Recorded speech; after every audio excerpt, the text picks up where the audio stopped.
Why are run on the banks less common these days than they have been in the past? Let's take a look.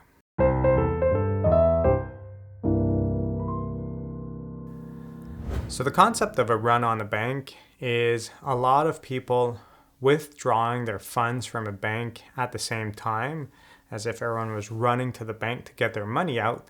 And the impact that has is it often leads to the bank going bankrupt or going through trouble.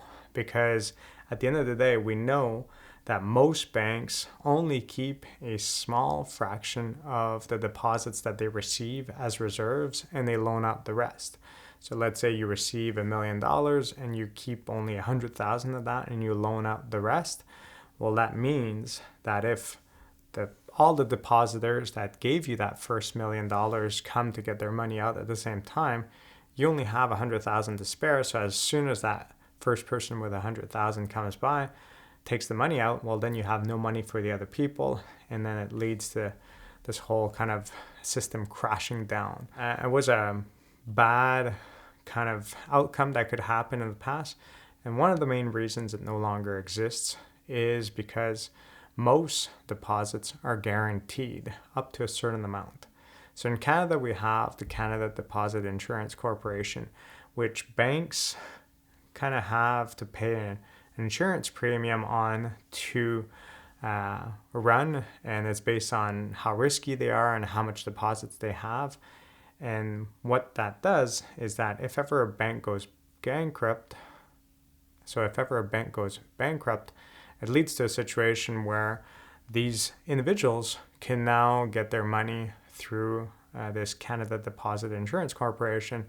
So if you have less than 100,000 in deposits, you're not as worried because it's guaranteed up to 100 or even more, depending on inflation over the years. This number may adjust, but around 100, 150,000 is the amount. So what this does is that if you are a normal depositor with less than 100,000 in the banking system, you're not too worried if this bank goes bankrupt because you're going to get that money from the CDIC if they do. So if you have less than that amount of money in the banking in that bank, well, if all of you decide to run and get your money out, you're going to make it fail. But if you hold out and you let the bank operate, it may still succeed. And in any case, there's no really advantage of getting your money out as soon as possible. So this insurance corporation leads to a situation where individuals can kind of chill out and not worry too much about how much the bank is keeping in reserves, how it's managing their money. They'll verify certain things, but common people like you and me don't have to worry about our few $1,000s in the banking system that might disappear if this bank goes out of business or not. So it's just a good system to have in place to reduce the likelihood that individuals will take all their money out at the same time, provoking a negative impact that does not need to arise. And when it comes to reserves, in the past, banks had to keep larger amounts of reserves. Now, banks can keep quite low amounts of reserves. But at the end of the day, a bank does not want to fail. So it's always try to keep as much reserves as it needs to deal with withdrawals from time to time. And if you think about it, the time of the year where they often try to keep more reserves can be around Christmas. There'll be more with money being withdrawn at that time of the year. Because otherwise, other times of the year, you might withdraw money in January, I might do it in February, and so on. We don't all travel at the same time. We don't all spend at the same time. And banks, if they run low on money, they'll have to borrow in the overnight markets. They're going to have to spend a certain amount of interest in the process.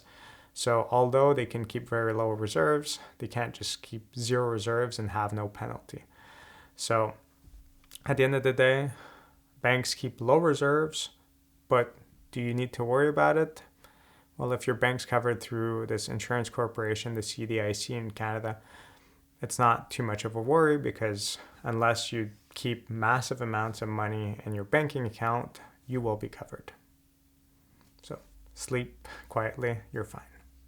Have a good day. If you found this video interesting, please consider subscribing or joining my class where I guide you to apply and expand on the information found in these videos to real-life examples. Have a good day.